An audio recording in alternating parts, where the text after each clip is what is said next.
Sander. Lidt underrated, men det er en ketchup og remoulade kombo, jeg vælger.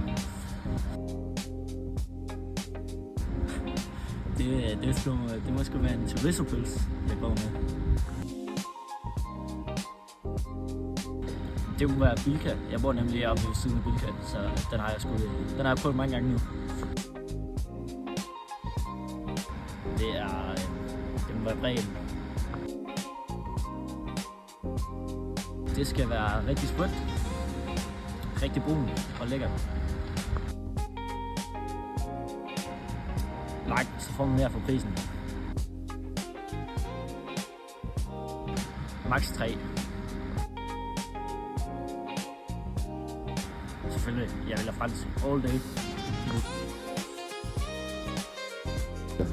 Det må være, når jeg er på stadion på fransk hotdog, eller så når jeg er i Føtex og køber fransk med gluten.